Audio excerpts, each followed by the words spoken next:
Hi friends, स्वागत है आप सभी का मिशन कोचिंग सेंटर में। इस वीडियो में बात करेंगे आयोग, परिषद तथा अधिकरण के बारे में। कमीशन, काउंसिल तथा ट्रिब्यूनल के बारे में यहाँ पर डिस्कस करेंगे। तो संवैधानिक निकाय पहला ये है आपका पहला चैप्टर है और चैप्टर नंबर आपका अध्याय नंबर 19 से 18 तक अगर आपने नहीं देखा तो हमारे चैनल पे जाकर के आप देख सकते हो, प्लेलिस्ट बनी हुई है। चलिए देख लेते हैं। पहला आपका है भारत के नियंत्रक एवं महालेखा परीक्षक के बारे में। यहाँ से शुरुआत होती है। भारत के पहला सवाल है, भारत के नियंत्रक एवं महालेखा परीक्षक के यानी सीएजी के बारे संबंध में कौन से सही हैं। ठीक है, कौन से सही हैं तो चलिए देख लेते हैं। कह रहा है कि कैग लोक लेखा समिति की बैठकों में भाग ले सकता है। हाँ, ले सकता है, एकदम सही है।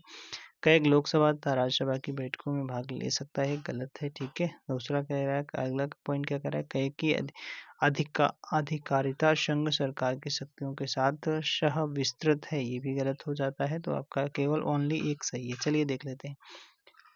नियंत्रक एवं महालेखा परीक्षक को लोक निधि का अभिभावक तथा संरक्षक तथा मित्र तथा मार्गदर्शक कहा जाता है। भारत के संविधान के भाग 5 के अनुच्छेद 148 में नियंत्रक एवं महालेखा परीक्षक के स्वतंत्र पद की व्याख्या की गई है। इसका कार्यकाल आपका राष्ट्रपति द्वारा तय किया जाता है। इसका कार्यकाल 6 वर्ष और 65 वर्ष जो भी पहले हो जाता है और कार्यकाल समाप्ति के पश्चात किसी अन्य पद पर रहने के लिए योग्य नहीं रह जाता है। अच्छा, इसका वेतन उच्चतम न्यायालय के न्यायाधीश के समान होता है। इसका वेतन भारत की संचित नीति पर आधारित होता है। यह भारतीय लेखा परीक्षण एवं लेखा विभाग का मुखिया होता है। यह अपना पद छोड़ने के बाद किसी अन्य पद चाहे वह भारत सरकार का हो या राज्य सरकार का हो ग्रहण नहीं कर सकता है।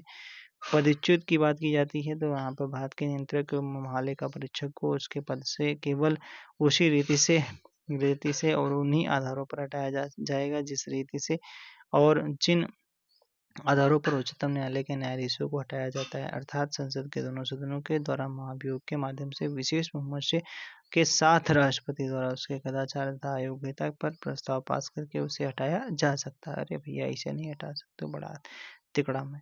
अच्छा, इनके अगर बात की जाती है, इसके कर्तव्य और शक्तियों की बात की जाती है तो सीएजी लोक लेखा समिति की बैठकों में भाग ले सकता है और यह इस समिति के गाइड, मित्र और मार्गदर्शक के रूप में कार्य करता है। पहला कार्य तो ये हो गया। दूसरा कार्य क्या होता है, यह भारत की संचित निधि, प्रत्येक राज्य की संचित निधि और प्रत्येक संघ शासित प्रदेश जहाँ विधानसभा हो इससे सभी व्यय संबंधी लेखाओं का परीक्षण करता है। अच्छा, तीसरा पॉइंट कहता है, यह केंद्र सरकार के लेखों से संबंधित रिपोर्ट राष्ट्रपति को देता है जो उसे संसद के पटल पर रखते हैं। ठीक है, फिर कह रहा है चौथा पॉइंट, यह राज्य सरकार के लेखों से संबंधित रिपोर्ट राज्यपाल को देता है जो उसे विधानमंडल के पटल पर रखते हैं। ठीक है, अब बात करते हैं यहाँ पर अगला सवाल कह रहा है, भारत के नियंत्रक एवं महालेखा परीक्षक का अपना प्रतिवेदन प्रस्तुत करता है। भारत के राष्ट्रपति को प्रस्तुत करता है।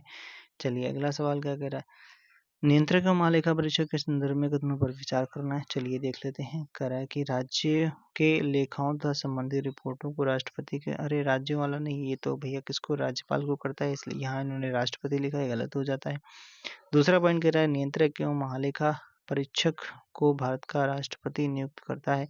नियंत्रक एवं महालेखा परीक्षक को भारत का राष्ट्रपति नियुक्त करता है और उसे केवल उन्हीं आधारों पर उन्हीं से हटाया जा सकता है जिन आधारों पर उच्चतम न्यायालय के न्यायाधीश को हटाया जा सकता है। ये पॉइंट एकदम सही है, टॉप है।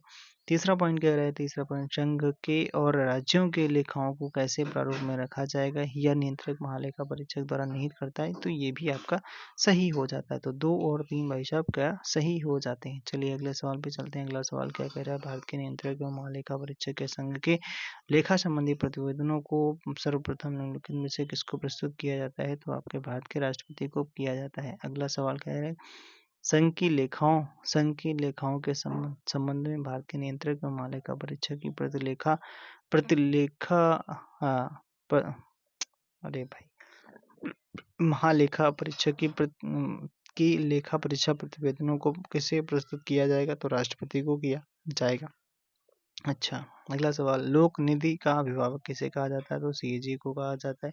सीएजी को नियंत्रक एवं महालेखा को कहा जाता है। भारत के नियंत्रक एवं महालेखा परीक्षक जो होता है निम्नलिखित का एक मित्र मार्गदर्शक होता है, किसका, लोक लेखा समिति का होता है। डी वाला उत्तर सही हो जाता है। भारत के नियंत्रक महालेखाकार परीक्षक को पदच्युत किया जा सकता है, उच्च आपका महाभियोग द्वारा किया जा सकता है। सी वाला उत्तर आपका सही हो जाता है। अगला सवाल पे चलते हैं। नियंत्रक व महालेखा परीक्षक की नियुक्ति राष्ट्रपति द्वारा होती है। अपने पद से उसे हटाया जा सकता है तो महाभियोग के द्वारा हटाया जा सकता है, और यहाँ पर हो जाता है संसद के दोनों सदनों के संबोधन से हटाया जा सकता है। दूसरा वाला सही है। अगला सवाल है, भारत के नियंत्रक व महालेखा परीक्षक को पद से केवल किसके द्वारा हटाया जा सकता है? तो यहाँ पर आपका किसके द्वारा हटाया जा सकता है? तो भारत की संसद के दोनों सदनों में संबोधन के उपरांत राष्ट्रपति द्वारा उसे हटाया जा सकता है। ठीक है।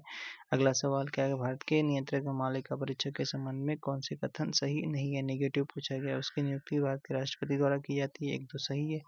उसे भारत के उच्चतम न्यायालय के न्यायाधीश की भांति पद से हटाया जा सकता है, ये भी सही है। अच्छा, और कह रहा है कि सीएजी का कार्यकाल समाप्त हो जाने के बाद भी वह भारत सरकार के अधीन पद पर आगे और बने रहने के लिए पात्र होता है, ये गलत पॉइंट है। ये तो पूछा था कौन सा गलत है, यही गलत है। अगला पॉइंट क्या है, सीएजी का वेतन भारत की संचित निधि से दिया जाता है, एकदम सही बात है। ठीक है। अगला सवाल पूछा जा रहा है, भारत के नियंत्रक व महालेखा परीक्षक के संबंध में कौन से कथन सही नहीं है, मतलब नेगेटिव पूछा गया। चलिए चलते हैं नेगेटिव की ओर। चलिए, पहला कह रहा है उसकी नियुक्ति राष्ट्रपति द्वारा की जाती है, ये तो सही है। फिर उसका वेतन सर्वोच्च न्यायालय की न्यायमूर्ति के समान होता है, ये भी आपका सही है। ठीक है। सेवानिवृत्ति के पश्चात वह अन्य सरकारी सेवा के लिए अयोग्य हो जाता है, ये भी सही है। उसको राष्ट्रपति पदच्युत कर सकते हैं, ये गलत पॉइंट है। ठीक है। संसद द्वारा महाभियोग द्वारा लगाकर हटाया जा सकता है उसे। अगला सवाल, भारतीय संविधान का निम्नलिखित में से कौन सा अनुच्छेद राष्ट्रपति को भारत का नियंत्रक व महालेखा परीक्षक नियुक्त करने की शक्ति प्रदान करता है? तो कौन सा हो जाता है? आर्टिकल 148 हो जाता है। अच्छा, भारत के नियंत्रक व महालेखा परीक्षक की नियुक्ति की जाती है किसके द्वारा? राष्ट्रपति द्वारा की जाती है। ओके। फिर कह रहा है कि नियंत्रक एवं महालेखा परीक्षक के बारे में कौन सा कथन सही है? ठीक है, चलिए देख लेते हैं। नियंत्रक पद ग्रहण, सीएजी पद ग्रहण करने की तिथि से 6 वर्ष तक पद पर रहेगा, या 65 वर्ष की आयु तक, जो भी पहले हो जाए। 6 वर्ष की अवधि समाप्त होने से पहले हो या पद रिक्त, ये तो सही पॉइंट दे रखा है। ठीक है। सीएजी की शक्तियां भारत के संविधान से व्युत्पन्न होती हैं। अच्छा, तीसरा पॉइंट कह रहा है कि सीएजी प्रधानमंत्री व मंत्रिपरिषद की सलाह पर भारत के राष्ट्रपति द्वारा नियुक्त एक बहुसदस्य निकाय है। बहुसदस्य निकाय कैसे हो जाता है? ठीक है, ये तो गलत हो जाता है। तीसरा वाला तो गलत है। ठीक है। और फिर चौथा कह रहा है कि सीएजी को सिद्ध कदाचार एवं क्षमता के आधार पर संसद के दोनों सदनों द्वारा समावेशन किए जाने पर राष्ट्रपति द्वारा हटाया जा सकता है, ये पॉइंट आपका सही है। 1, 2, 4 सही है। ठीक है। तीसरा वाला पॉइंट गलत है। अगला सवाल कह रहा है कि निम्नलिखित में से किसके द्वारा भारत के नियंत्रक व महालेखा परीक्षक के पद का सृजन किया गया था? किसके द्वारा किया गया था? तो आपका ये हो जाता है संविधान द्वारा किया गया था। ठीक है। दूसरा वाला उत्तर सही है। गिरीश चंद्र मुर्मू बने हैं भारत के क्या हैं? तो ये बने थे 14वें नियंत्रक एवं महालेखा परीक्षक बने थे। ठीक है, 14वें। अच्छा, किस वर्ष में अकाउंटिंग को ऑडिटिंग लेखा परीक्षक से अलग किया गया? नियंत्रक एवं महालेखा परीक्षक का कार्य केवल सरकारी लेखा तक ही सीमित रह गया, तो आपका कौन सा? 1976 में किया गया था। ठीक है, 1976 में किया गया था। ओके, 1976 में। अगला सवाल क्या है? 1971 का संशोधन। ठीक है। महालेखा नियंत्रक के कर्तव्य एवं शक्तियों एवं सेवा की स्थिति अधिनियम लेखांकन और लेखा परीक्षण को पृथक करता है और सीएजी को लेखों की तैयारी के लिए उत्तरदायित्व से मुक्ति देता है। यह संशोधन किया गया था 1976 में किया गया था। ठीक है। भारत के नियंत्रक एवं महालेखा परीक्षक द्वारा पालन नहीं किया जाता है। क्या नहीं पालन किया जाता है? तो देख लेते हैं, मतलब नेगेटिव पूछा गया। चलिए देख लेते हैं। कह रहा है कि भारत की संचित निधि से होने वाले सभी व्ययों की लेखा परीक्षा करना और उनके संबंधों की प्रतिवेदन प्रस्तुत करना, ये तो सही है। दूसरा पॉइंट कह रहा है कि आकस्मिक निधि और लोक लेखाओं से होने वाले सभी व्ययों की लेखा परीक्षा करना और उनके संबंध में प्रतिवेदन प्रस्तुत करना, ये भी सही है। ठीक है। और तीसरा पॉइंट कह रहा है कि आपका, एक मिनट, अगला पॉइंट कहता है कि सार्वजनिक धन की प्राप्ति और निर्गम का नियंत्रण करना या सुनिश्चित करना कि सार्वजनिक राजस्व कोष में जमा हो। अरे ये गलत है। ठीक है। चलिए आगे बात करते हैं। तो यहाँ पर नियंत्रक एवं महालेखा परीक्षक के कार्य जस्ट ऊपर भी पढ़े गए थे, फिर से एक बार पढ़ लेते हैं। भारत की संचित में पहला कार्य क्या है? भारत की संचित निधि प्रत्येक राज्य की संचित निधि और प्रत्येक संघ राज्य से जहाँ विधानसभा हो से वे संबंधित लेखाओं की लेखा परीक्षा करना। ठीक है। दूसरा कह रहा है कि भारत की संचित निधि और भारत के लोक लेखा सहित प्रत्येक राज्य की आकस्मिकता निधि और प्रत्येक राज्य के लोक लेखा से सभी वे की लेखा परीक्षा करना। अच्छा, तीसरा पॉइंट कह रहा है कि केंद्र सरकार और राज्य सरकार की प्राप्तियों व्यय की लेखा परीक्षा करना। और फिर चौथा पॉइंट कह रहा है कि केंद्र सरकार या राज्य सरकार के किसी विभाग द्वारा सभी व्यापार एवं विनिर्माण तथा लाभ तथा हानि तुलन पत्रों तथा अन्य अनुषंगी लेखाओं की लेखा परीक्षा करना अनिवार्य, लेखा परीक्षा करना आदि। ठीक है, ये सभी आपका हो जाते हैं। ठीक है, और अच्छा लेखाओं की ऑडिट कैग द्वारा नहीं किया जाता, ये आपको ध्यान रखना है। ठीक है, अगला पॉइंट क्या कह रहा है? अगला पॉइंट निम्नलिखित कथनों पर विचार कीजिए। नियंत्रक महालेखा परीक्षक का कर्तव्य होगा कि वह उन सभी प्राप्तियों की लेखा एवं परीक्षा करे जो भारत की संस्कृति से में संदेह है। अच्छा, फिर दूसरा पॉइंट क्या कह रहा है? दूसरा पॉइंट कह रहा है कि नियंत्रक एवं महालेखा परीक्षक को संघ एवं किसी राज्य के किसी कार्यालय या विभाग में रखे गए भंडारों या स्टॉक की लेखाओं की लेखा परीक्षा करने एवं उनकी बाबत को रिपोर्ट देने का प्राधिकार होगा। ये दोनों आपके पॉइंट सही हो जाते हैं। ठीक है, अगला सवाल, कौन सा एक भारत के नियंत्रक एवं महालेखा परीक्षक का कार्य नहीं है? ठीक है, चलिए देख लेते हैं। तो कौन सा कार्य नहीं है? कह रहा है कि पहला कार्य क्या है? आकस्मिकता निधियों एवं लोक लेखाओं से संबंधित केंद्र एवं राज्य सरकारों के लेन देन की लेखा परीक्षा करना, ये तो सही है। रक्षा लेखाओं, ये जस्ट अभी ऊपर पढ़ाया गया था, ये वाला भाई साहब नहीं है, यही वाला गलत हो जाता है। बाकी सरकार की वित्त पोषित संस्थाओं के लेखाओं की लेखा परीक्षा करना, ये तो सही है। राज्यों के लेखाओं का संकलन करना, ये भी आपका सही हो जाता है। अगला सवाल, नियंत्रक एवं महालेखा परीक्षक की टीका टिप्पणी पर उचित कार्रवाई करने की अंतिम जिम्मेदारी किसकी होती है? तो अंतिम जिम्मेदारी भाई साहब संसद की होती है, संसद की होती है। नियंत्रक एवं महालेखा परीक्षक की टीका टिप्पणी पर उचित कार्रवाई करने की अंतिम जिम्मेदारी संसद की है। सीएजी राष्ट्रपति को 3 लेखा परीक्षा प्रतिवेदन प्रस्तुत करता है। विनियोग लेखाओं पर लेखा परीक्षा रिपोर्ट, वित्त लेखाओं पर परीक्षा रिपोर्ट और सरकारी उपक्रमों पर लेखा परीक्षण रिपोर्ट। राष्ट्रपति इस रिपोर्ट को संसद के दोनों सदनों के सभा पटल पर रखवाता है। इसके उपरांत लोक लेखा समिति इसकी जांच करती है और इसके निष्कर्षों से संसद को अवगत कराती है। ठीक है भाई साहब, चलिए तो यहाँ पर फिर से आपका कथन और गार्ड वाला शुरू होता है, तो देख लेते हैं क्या है। तो यहाँ पर कह रहा है कि नियंत्रक एवं कथन कर नियंत्रक एवं महालेखा परीक्षक का कर्तव्य न केवल व्यय की वैधता सुनिश्चित करना अपितु औचित्य भी है। ये तो सही है। ठीक है, उसे वित्तीय प्रशासन के क्षेत्र में संविधान और संसद के कानूनों बनाए रखना है। ये दोनों आपका सही है, सही से व्याख्या भी कर रहे हैं, दूसरा वाला उत्तर सही हो जाता है। ठीक है, अगला सवाल क्या कर रहा है? अगला सवाल, लोक निधि के फलोत्पादन और आश्रित प्रयोग को सुरक्षित करने के साथ साथ भारत में नियंत्रक एवं महालेखा परीक्षक के कार्यालय का महत्व क्या है? तो इसका महत्व क्या है, ये आपसे पूछा जा रहा है। तो भाई साहब बड़ा लंबा चौड़ा क्वेश्चन दे रखा है इन लोगों ने। तो इसका महत्व क्या होता है? इसका महत्व लिखा है, सीजी संसद की ओर से राजकोष पर नियंत्रण रखता है। भारत का राष्ट्रपति राष्ट्रीय आपात एवं वित्तीय आपातकाल घोषित करता है। ये गलत पॉइंट है। ठीक है, अगला क्या कर रहा है? दूसरा कर रहा है, सीएजी के मंत्रालयों द्वारा कार्यान्वयन परियोजनाओं या कार्यक्रमों पर जारी किए गए प्रतिवेदनों पर लोक लेखा समिति विचार विमर्श करती है। हाँ, करती है। ठीक है, तो सही है।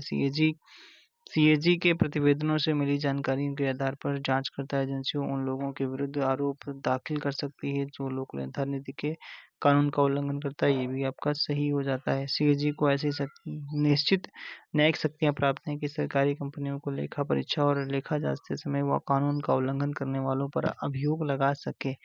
तो ये आपका क्या हो जाता है? ये वाला गलत हो जाता है। 2 और 3 केवल सही हो जाते हैं। सीएजी की मंत्रालयों द्वारा कार्यान्वित परियोजनाओं या कार्यक्रमों पर जारी किए गए प्रतिवेदनों पर लोक लेखा समिति विचार विमर्श करती है। ठीक है, जांचकर्ता एजेंसियों सीएजी के प्रतिवेदनों से मिली जानकारियों के आधार पर उन लोगों के विरुद्ध आरोप दाखिल कर सकती है जिन्होंने लोक निधि प्रबंधन में कानून का उल्लंघन किया हो। ठीक है, अगला सवाल, निम्नलिखित में से कौन स्वायत्त शासी जिला और क्षेत्रीय परिषद की निधियों की लेखाओं को लेखा परीक्षा करवाएगा। तो कौन करवाएगा? तो आपका कौन करवाता है? तो आपका CAG ही करवाता है, भारत का नियंत्रक एवं महालेखा परीक्षक ही करवाता है। आर्टिकल 244 के अंतर्गत छठी अनुसूची के 4 राज्यों के जनजातीय क्षेत्रों के प्रशासन से संबंधित उपबंध किया गया है। प्रत्येक स्वायत्त शासित जिला और क्षेत्रीय परिषद के लिए एक निधि बनाई जाएगी। इनकी लेखाओं को कैग द्वारा राष्ट्रपति की सहमति से निर्धारित आपका प्रक्रिया द्वारा रखा जाएगा। नियंत्रक एवं महालेखा परीक्षक जिला और क्षेत्रीय परिषदों के खातों की लेखा और परीक्षक इस तरह करेगा जैसा वह उचित समझे, और कैग की रिपोर्ट राज्यपाल को सौंपेगा जो उसे परिषद के समक्ष रखेगा। ठीक है, ओके। कौन भारत के नियंत्रक एवं महालेखा परीक्षक की रिपोर्ट की समीक्षा करता है या करती है? कौन करेगा? कौन करेगा? लोक लेखा समिति। ठीक है, ए वाला उत्तर आपका सही हो जाता है। नियंत्रक एवं महालेखा परीक्षक के प्रतिवेदन को संसद के समक्ष रखे जाने के बाद लोक लेखा समिति उसका परीक्षण करती है। विनियोग अधिनियम के अनुसार ही धन खर्च किया जाता है या नहीं, इस कार्य में संसद की सहायता नियंत्रक एवं महालेखा परीक्षक करता है। वह लोक लेखा की संपरीक्षा करता है और संपरीक्षा का प्रतिवेदन राष्ट्रपति को सौंपता है, जो इसे संसद के दोनों सदनों के समक्ष रखवाता है। वह लोक वित्त के संरक्षक के रूप में कार्य करता है। ठीक है भाई साहब। अगला सवाल क्या है? अगला सवाल है भारत के CAG कार्य करते हैं। क्या कार्य करते हैं? तो CAG लोक वित्त संरक्षक के रूप में कार्य करते हैं। ठीक है, ये देखो यहाँ पे क्या लिखा है, नागरिक स्वतंत्रता संरक्षक गलत है, सरकार के मुख्य विधिक सलाहकार गलत है, उपयुक्त सभी ये गलत है। लोक वित्त संरक्षक के रूप में कार्य करते हैं। तो ये भैया चैप्टर का समाप्त हुआ। अगला हम वित्त आयोग के बारे में पढ़ेंगे। तो कैसा लगा वीडियो? CAG पूरा कंप्लीट हो गया, CAG पूरा कंप्लीट हो गया और इससे बाहर कोई भी सवाल नहीं बनेगा। तो आज के लिए इतना ही। Thank you, thanks for watching.